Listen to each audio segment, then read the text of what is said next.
Hey, peace world. Thanks for pressing play on another Pay Me No Mind sports and entertainment video. Get into some bite down boxing really quickly. I want to invite you over to the bite down, but to www.bitedownboxing.com to check out the write ups from two of tonight's three fights on Showtime. Just Showtime Boxing. I'm sorry. From Uncasville, Connecticut. I'm not even gonna hold y'all up, man. Mainly, my major interest in tonight, I have to admit, was Jaron Ennis, the welterweight sensation contender. He's getting there. This probably solidifies him as a contender. He showed me quite a few things tonight in his 6th round TKO of Juan Carlos Abreu. But I have to admit, man, I was on a call on the call Thursday, and Abreu, I can't ignore what I hear. I just can't. I don't know if he was recently released from jail in the Dominican Republic, but I know that he said he just got his ankle monitor removed, like within the last week or so, is I believe what he said. He was really weird. He was really loose. He's a guy that was clearly nothing to lose. And he said, I'm going to go in here to knock him out.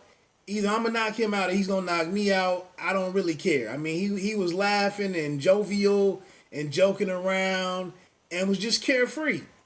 So I realized he only fought 4 rounds in 2019.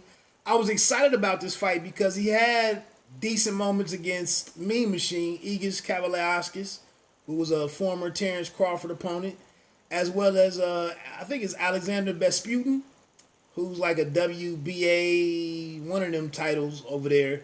Also, a title holder, a trinket holder, what have you. So seeing him against those guys, against the guy who has those guys on his resume, I really felt like I was going to be able to gauge where Boots really is. But then when I see you only have 4 fights in 4 rounds total in 2019, and then you're coming out of some situation in the Dominican Republic where I don't know what the hell your training has been. And I asked him, any concerns on if this thing goes 10 rounds? Ennis uses the pretty ring. He's very mobile, pretty dynamic mover.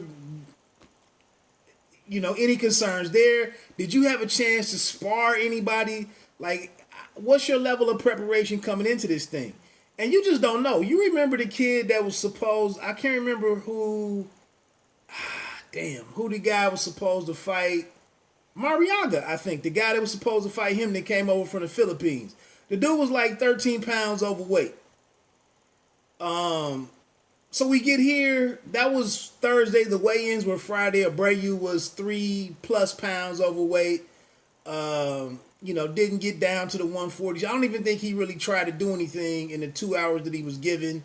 They ended up, he gave up 20% of his purse. And then, they agreed to fight for him to make 151. So what condition was he really in? You saw he didn't do a whole lot offensively, maybe into the 3rd or 4th round. Then he just starts going for it. I want to say in Ennis, we still haven't seen anybody fight him with an educated offense or with a legitimate offense. We haven't seen that happen. Ayubov, I don't know, he was more of a super lightweight to me, and he was throwing haymakers. But we haven't seen anybody. What we saw tonight in the main event with Lubin and Lubin-Gausha, we haven't seen anybody, make Boots fight that responsibly. So, he starts taking Abreu apart. I like the fact that we saw some dog in Jaron Ennis when Abreu tried to, rough it up, muck it up a little bit, make it dirty. We really saw that the kid can handle himself. So he can box, he can punch, he can bang, he has power. We've seen him showboat, we've seen him be a showman and entertain. And tonight we saw him hold court. We saw him send a message. So we do learn some things, but we still, we didn't see Abreu box in the manner that he did against, that he was able to do so against Mean Machine and Vesputin. But I saw some things. And I like the kid, man. Ennis, the truth is, moving forward, there's no chance in hell any of those guys fight him, man. I mean, let's be honest. Bud probably looks at Ramirez and Taylor. Maybe we get the EJ fight.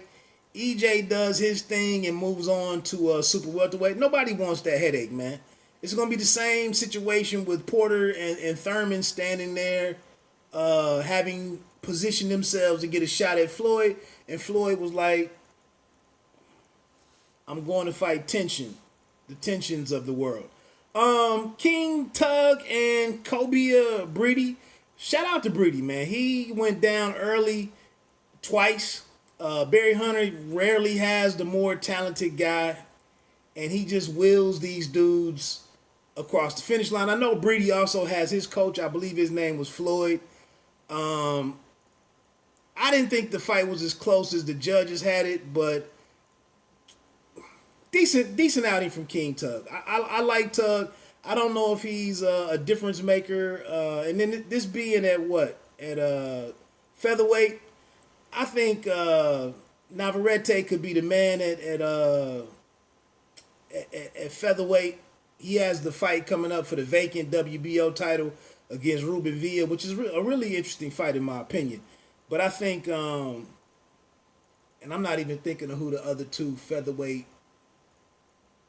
I know, Stevenson moved on. Anyway, I think Navarrete could be the man at featherweight for me. And then we know that Gary Russell, he can't get a damn fight. In the main event, man, Lubin and Gausha. Lubin can box, man. He got caught on that temple shot in the 10th round. Things got interesting for a minute. Gausha, like I said, man, I saw Gausha years ago in Cincinnati, in person at Adrian Broner's fight. He looks like a hell of a fighter. Great physique, beard game is dope, knows how to box, can do kind of everything in the ring, not the most powerful guy, but just way too cautious, man. Way too cautious. And you heard Manny Robles, man, pleading with this man, like, look, man, looking good and being in great shape, having a good physique, good cardio and all, you have to score punches. And, he mixed it up later in the fight. Lubin couldn't open him up the way that he wanted to. And then he got rocked. But then, Lubin came back in that 12th round and got the big right hand. He waited for it all night to land that right hook. And that was the first time that he had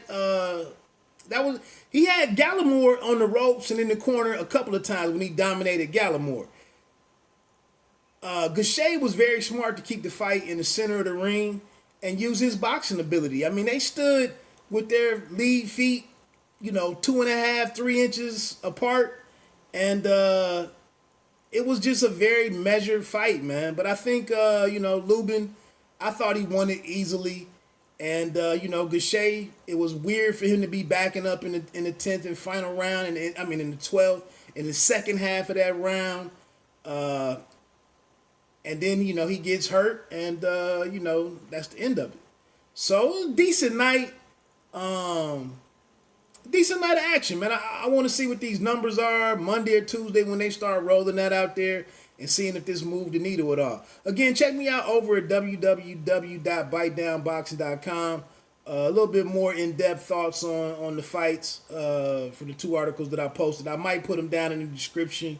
Let me know what your thoughts were. Let me know what you think about the winner of Jermell Charlo and Jason Rosario. Does it need to be Jason Rosario in order for Erickson Lubin to get another title shot?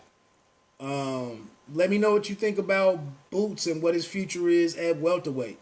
Consider becoming a subscriber to the channel. Hit that like button, share it with a friend. You don't have to be great to start, but you have to start to be great. Bite down boxing. Don't let them count you out.